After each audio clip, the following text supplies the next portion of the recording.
Good Thursday morning, everybody. It's Grace, and I'm going to try to get this video done. It's been off and on all morning trying, but had a little crisis with the fence and the neighbor's dog, and she came over all frantic because her dog got in our backyard, and she didn't want our dogs to get out and get it, and yeah, we got that resolved. Now she's banging on the fence too, so trying to get it on her side to where the dogs can't get through. But anyway. I thought about this, and I probably should start with Adam, and maybe even before then, I guess, about the men that I've been involved with in my life. Really, I probably should start before then because I had completely forgotten that there was a guy that I dated before I met Adam. I met Adam when I was 18 and married him when I was 18. And but the guy I had dated before then, I've dated a few, but really, the guy that I dated before him was Pete. And he, as it turned out, years later, he was an alcoholic. And I had completely forgotten about that. And when I said that Michael was the first alcoholic I'd ever known, no, it was Pete. And nobody in my family is an alcoholic except my dad's dad was, my paternal grandfather. But we didn't know him. We had only basically I had only met him, I think, once. And it was like very briefly. I was a kid. I was a really young kid, probably like 4 or 5 years old or something. And so I never knew him. That was it. But anyway, when I met Adam, I had just basically moved out of my family home. I had moved in with one of my sisters, my older sister, and her husband. They had a house, and I moved there, and I started to work where my sister was working, and she was a manager. Well, Adam had been fired by her before. They had worked together. She had fired him, but the owner hired him back after I started working, right after. And anyway, he was the she was the daytime manager, he was the nighttime supervisor, and I was just an employee there. I was 18. Anyway, we wound up getting married, to make that short. But as you know, you probably often hear people get into a relationship to try to heal the wounds of their childhood or an earlier relationship.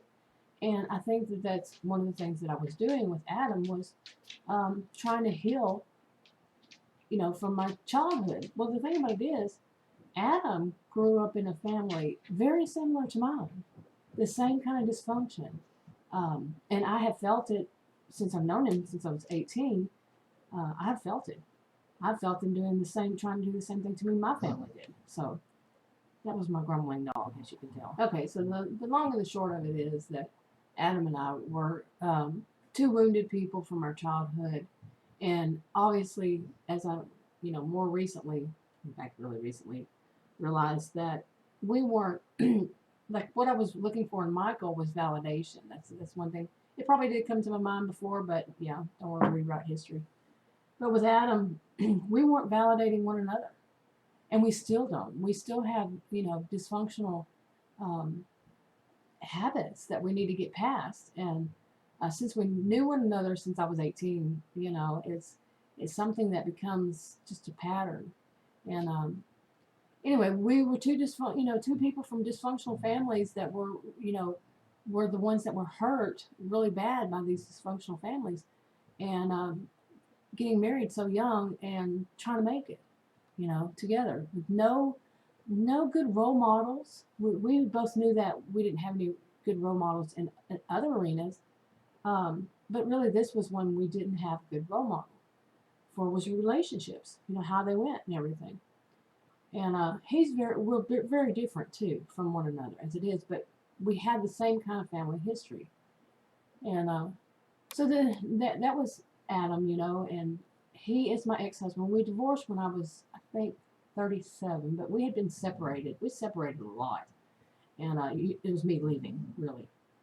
And but we had been separated for like most of 4.5 years, but in the middle of it, basically, we had gotten back together for about 7 months. Well, I met Michael when I came back to Texas. I had gone to California where Adam was living at that time, and I came back to Texas, and that's when I met Michael eventually. But so I had not taken the time to heal again, and I knew better. I really knew better. but I didn't. So I met Michael, and that's when I was basically looking for validation. And with Michael, and he was validating a lot of women. It was when I look back at it now, I was, like, wow, I overlooked it. I would have, this dog is really grumbling over here, but I would overlook it and, go into denial and make it seem like it wasn't something big because I thought I was just so much in love with Michael, but it was really, I was really looking for validation. Not of, I got validation at work, I got validation at schools, university, college, all that. But it was the validation of one person to another is what I did not ever have. I'm not saying never, but overall, no. In fact, it would be the opposite to take from anything in my family. I did something good, like even in school, they would try to make it look like it was nothing. So it was a validation of who I was that I was looking for. Michael, well, that's looking for a rescuer. And that's not going to work. Okay, I'm kind of distracted between the dog next to me, the neighbor outside banging on the fence, hammering on the fence. But really, okay, Adam is my ex-husband. And I have been, he bought this house right after we got divorced 15 years ago. And we both moved in it together. And I've left twice. And this last time when I came back was about 5 years ago. But I was helping him for about a year before then. It's a long story. I don't want to go into right now. But I've been back here for about 5 years. And at first, we're divorced. I'm free to date. So I did at first. And, that's when I was really, it was tapering off. And I was starting to realize, it was all wrong. These are all predators. And and I knew, I should take time, and finally I did. So just put it that way, 2.5 years, I finally have. But I run a risk of doing something, and I know I'm well aware that I run a risk of trying to still find a rescuer.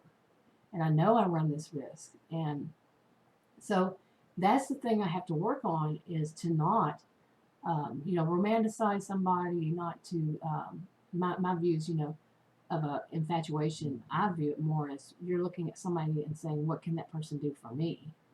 Okay, some people don't see it that way. They see that a infatuation is the beginning part of could turn into a healthy relationship.